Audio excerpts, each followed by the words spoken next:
அனைவருக்கும் வணக்கம். நம்ம இப்போ பாக்கியலட்சுமி சீரியலில் என்னெல்லாம் சுவாரஸ்யமான விஷயங்கள் நடக்குதுன்னு பார்க்கலாம் வாங்க. நம்ம ஈஸ்வரி கோபியை மீட் பண்ணி பேசுகிறாங்க. கோபி, நான் சொல்கிறேனேன்னு என்னை தப்பாக எடுத்துக்காத. உனக்கு எவ்வளோ பிரச்சனை இருக்குது, எவ்வளோ கடன் இருக்குன்னுலாம் எனக்கு தெரியாது. ஆனால் நீ இதே மாதிரி இருக்கிறத பார்க்க எனக்கு மனசே ஒன்றும் தாங்கலை. இந்தாப்பா, இந்த நகையை வச்சுக்கோ. நான் ஏற்கனவே அந்த பேங்க்லேருந்து வந்தவங்க அப்போ இந்த நகையை கொடுத்த நீ அப்பயே வச்சுருந்தேன்னா இந்த அளவுக்கு பிரச்சனையே வந்திருக்காது. சரி, முடிஞ்சு போச்சு. இப்போ அதை பற்றி பேசி ஒன்றும் ஆக போகிறதில்ல. இந்த நகை எல்லாத்தையும் கொண்டு போய் வச்சு இல்லை வித்துரு, எதுவோ ஒன்று பண்ணிவிட்டு எங்களால் முடிஞ்சது இதுப்பா, நீ அதனால் உன்னோட கடனை தீர்த்துரு அப்படிங்கிற மாதிரி நம்ம ஈஸ்வரி சொல்கிறாங்க. இதை கேட்டதுமே கோபி ரொம்ப வருத்தப்படுறாங்க. அம்மா, உங்களோட நகையெல்லாம் எனக்கு வேண்டாம்மா, என்னால் மேனேஜ் பண்ணிக்க முடியும்.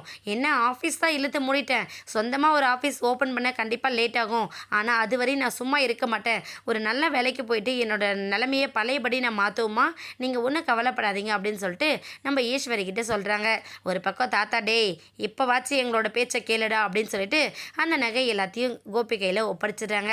இதையெல்லாம் பார்த்து ராதிகா ஒரு பக்கம் ரொம்ப சந்தோஷப்படுறாங்க. பரவாயில்ல, இவரோட நிலைமையை தெரிஞ்சுக்கிட்டு எல்லாருமே உதவுறாங்க அப்படின்னு சொல்லிட்டு நம்ம ராதிகா நினைக்கிறாங்க. அது மட்டும் இல்லாமல் ராதிகா கிட்ட இருந்த ஜுவல்ஸையும் கொண்டு வந்து கொடுக்குறாங்க.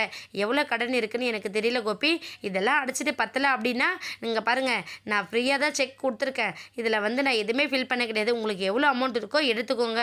உங்கள் கடனுக்கு இது போதுமானதாக இருக்கும்னு நான் நினைக்கிறேன். சப்போஸ் இல்லை அப்படின்னா நீங்கள் என்கிட்ட சொல்லுங்கள் அப்படின்னு சொல்லிட்டு நம்ம ராதிகா அவங்களோட கார்டை கொடுத்துட்டு கிளம்புறாங்க. கோபி இதனால ரொம்ப மனசுடைஞ்சு போயிடுறாங்க. இன்னொரு பக்கம் நம்ம செலியன் ஜெனியோட வாழ்க்கை ஒன்று சேருமா சேராதா அப்படிங்கிற அளவுக்கு வீட்டில் எல்லாரும் வருத்தத்தோடு இருக்காங்க. ஏன்னா ஜோசப் பண்ணிக்கிட்டு இருக்கிற வேலை அந்த மாதிரி. எப்படியும் ஜெனியும் சரி குழந்தையும் சரி அந்த செலியன் கூடயும் அவங்க குடும்பத்தோடையும் நம்ம சேர்த்து வைக்கவே கூடாது. அவங்ககிட்ட டைவர்ஸ் வாங்கிட்டு இவங்களோட எதிர்காலம் வேறு மாதிரி இருக்கணும் அப்படிங்கிற மாதிரி நம்ம ஜோசப் யோசிக்கிறாரு. ஆனால் இதையெல்லாம் தாண்டி நம்ம ஜெனி கண்டிப்பாக செலியனை கன்சிடர் பண்ணாமல் குழந்தை விஷயத்தில் எந்த முடிவுமே எடுக்க மாட்டேன்னு சொல்லியிருந்தாங்க.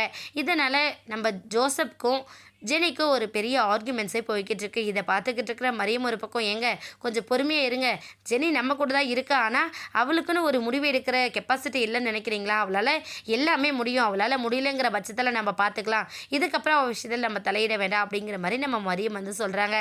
உடனே ஜோசப் கோவப்பட்டு, என்ன மரியம் பேசிக்கிட்டு இருக்கு, அவள் ஏற்கனவே எடுத்த முடிவு எல்லாம் தப்பாக போயிடுச்சு தெரியலையா, இப்போ கவுன்சிலிங்க்கு வேறு கொடுத்துட்டாங்க.